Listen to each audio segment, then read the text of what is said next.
ভগবান শ্রীকৃষ্ণ বলেন, যে মানুষ আমাকে চিনে যায় সে জন্ম মৃত্যু চক্র থেকে মুক্ত হয়ে যায়। যে ব্যক্তি ভগবত গীতা পড়ে বাস্তবে তার ব্যবহার করতে পারে তার সমস্ত কুকর্মের প্রভাব নষ্ট হয়ে যায়। যা ভাগ্যে আছে তা দৌড়ে আসবে, আর যা ভাগ্যে নেই তা এসেও পালিয়ে যাবে। যেমন দমকা হাওয়া নৌকাকে পথভ্রষ্ট করে, তেমনি মানুষের কামনা বাসনা বুদ্ধিকে বিভ্রান্ত করে। যে মানুষ সুখ ও দুঃখে, সম্মানে ও অসম্মানে নিজেকে শান্ত রাখতে পারে সেই মানুষ আমার অত্যন্ত প্রিয়। যখন একজন বুদ্ধিমান মানুষ সম্পর্ক বজায় রাখা বন্ধ করে দেয় তাহলে বুঝে নিন তার আত্মসম্মান অবশ্যই কোথাও পরীক্ষিত হয়েছে। ভালোবাসা সবসময় ক্ষমা চাইতে পছন্দ করে এবং অহংকার সর্বদা ক্ষমা শুনতে পছন্দ করে। কর্মই তোমার পরিচয়, না হলে একই নামেই তো এখানে হাজার মানুষ আছে। ভালো কর্ম করার পরেও লোক তোমার সর্বদা বাজে কথাই মনে রাখবে, তাই লোক কি বলছে তাতে মন দিও না।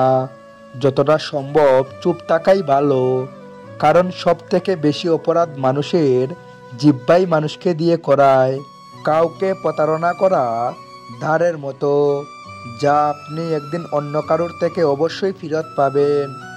একটি ভালো দৃষ্টি সেটাই যে নিজের দোষ এবং অন্যের গুণ খুঁজে পায়। সেই ব্যক্তির উপর কখনো বিশ্বাস করো না যে সময়ের সাথে তার স্বভাব পরিবর্তন করে নেয়। জীবনে কখনো কারো সঙ্গে নিজের তুলনা করবেন না। আপনি যেমন তেমনই সর্বশ্রেষ্ঠ।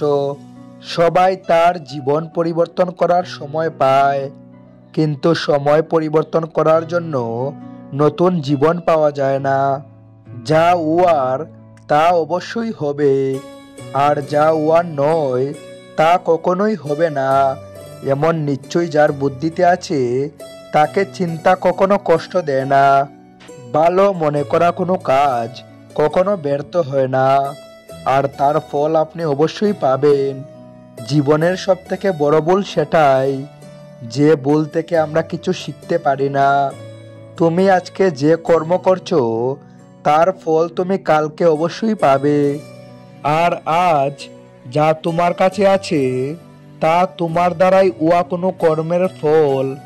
যে মানুষ শ্রদ্ধাভাবে আমায় ভক্তি করে আমি তাকে ওইসব জিনিস দেই যা তার কাছে নেই, আর যা তার কাছে আছে আমি তার রক্ষাও করি।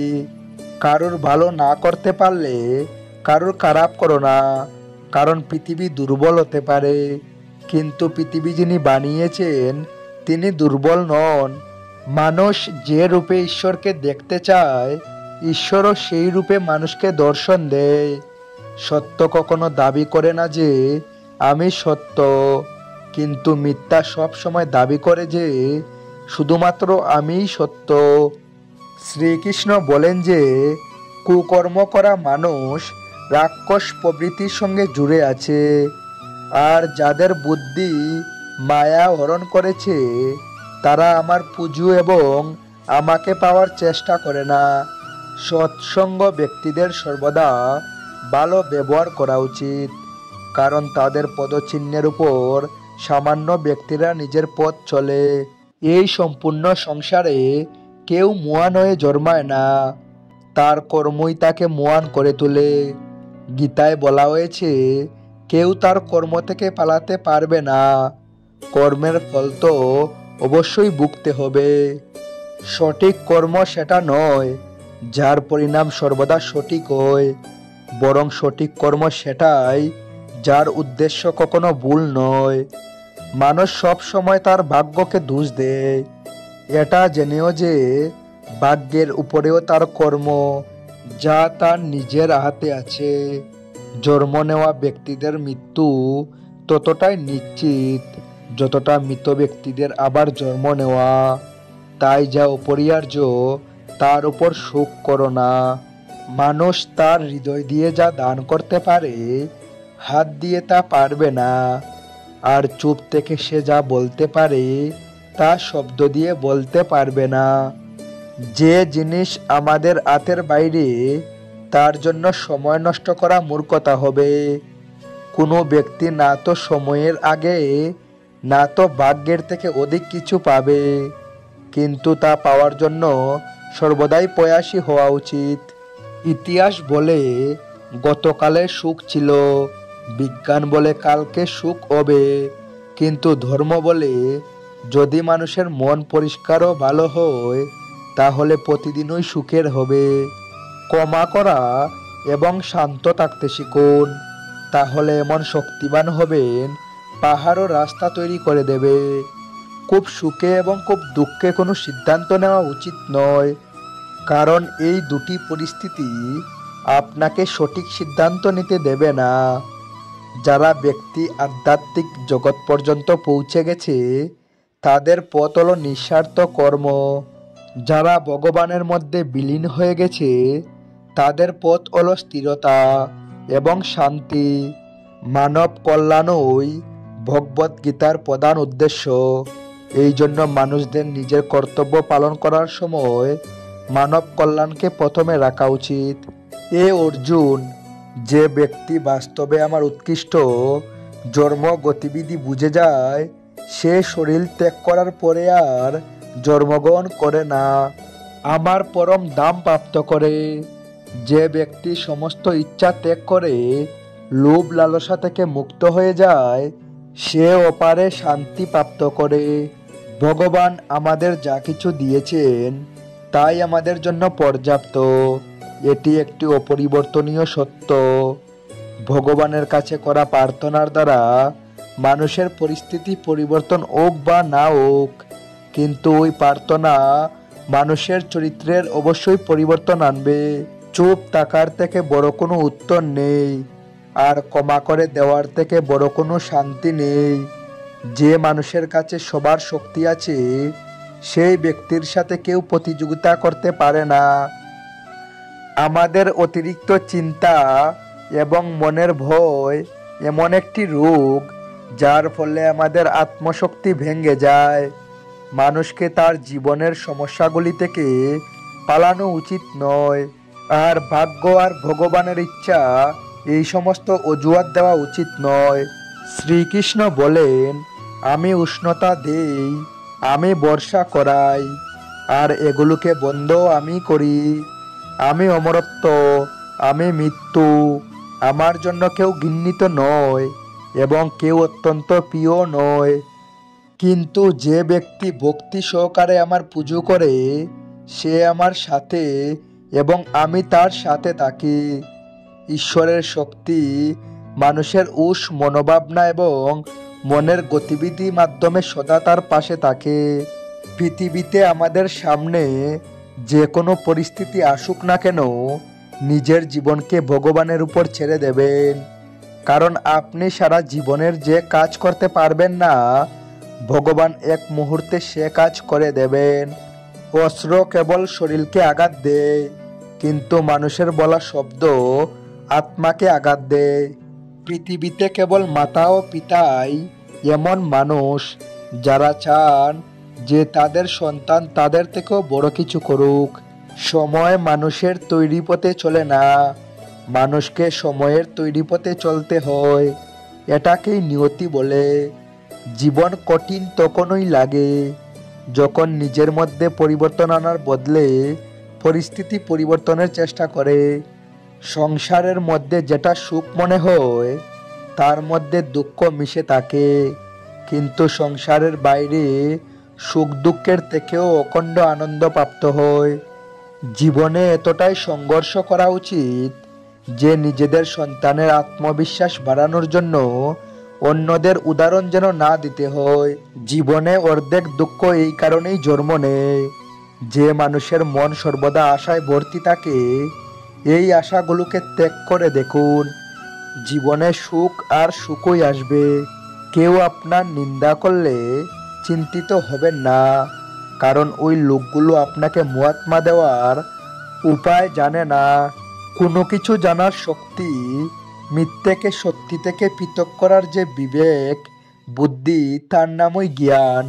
জীবনের সংগ্রামে নিজেকে শ্রীকৃষ্ণ এবং অর্জুন হতে হবে।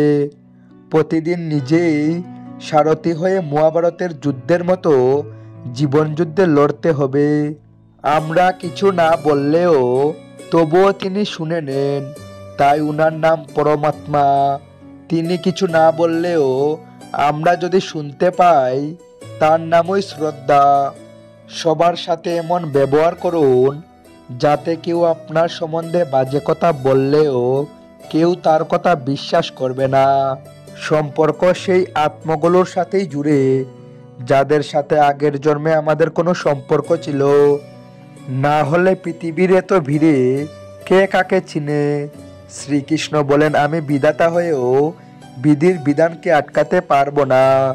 আমি চাইতাম রাধাকে আর মীরা চাইতো আমাকে, কিন্তু আমি হয়ে গেলাম রুক্মিণীর।